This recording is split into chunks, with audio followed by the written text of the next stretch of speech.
খেয়াল করে দেখবেন কিছু মানুষের উপস্থিতি আমাদের একদম ভালো লাগে না। তারা ফোন করে কথা বলতে চাইলে কথা বলতে ইচ্ছা করে না, বিরক্ত লাগে। বাড়িতে আসার কথা শুনলে মাথায় যেন আকাশ ভেঙে পড়ে।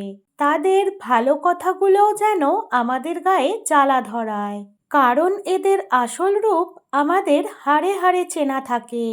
এরাই মূলত আমাদের জীবনে টক্সিক অর্থাৎ বিষাক্ত মানুষ। এই বিষাক্ত মানুষগুলির মধ্যে সাধারণত এই 6টি বৈশিষ্ট্য দেখতে পাওয়া যায়।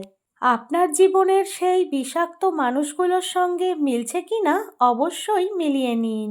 নাম্বার 1, তারা আপনার সব কাজে খুঁত ধরে। প্রশংসা তাদের মুখে ভুলেও শুনবেন না।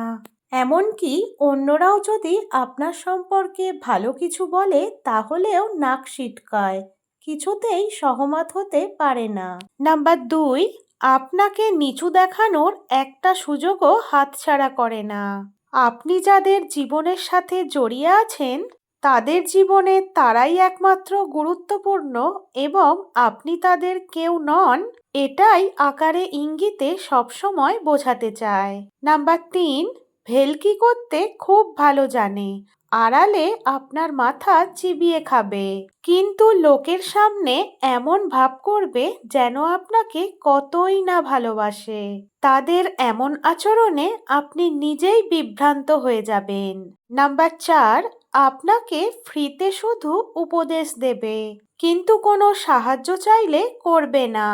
যদি তাদের ক্ষমতার মধ্যেও থাকে তাও কোনো সাহায্য তারা আপনাকে করবে না, নানান অজুহাত দিয়ে এড়িয়ে যাবে।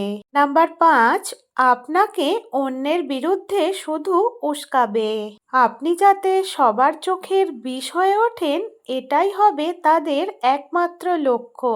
মিথ্যে কথা বলে আপনার মনকে আপনার কাছের মানুষের বিরুদ্ধে একেবারে বিষিয়ে দেবে। নাম্বার 6, আপনি একজন ওয়ার্থলেস অর্থাৎ মূল্যহীন মানুষ, এটা আপনাকে বিশ্বাস করতে বাধ্য করবে। এদের সাথে থাকতে থাকতে একটা সময়ের পর আপনি নিজেকে অকারণ সন্দেহ করতে শুরু করবেন, আত্মবিশ্বাস হারিয়ে ফেলবেন। কিন্তু একটা সময়ের পর যখন আপনি বুঝতে পারবেন এসব তাদের চাল, তখন তাদের উপস্থিতি আপনার অসহ্য মনে হবে। আর যখনই আপনি সেটা অনুভব করতে পারবেন তখনই আপনাকে সচেতন হয়ে যেতে হবে। মনে রাখবেন, দুষ্টু গরুর চেয়ে শূন্য গোয়াল যেমন ভালো, তেমনি খারাপ লোকের সঙ্গ লাভের চেয়ে একা থাকা অনেক ভালো। এমন মানুষ কি আপনার জীবনে আছে? জানাতে ভুলবেন না কিন্তু।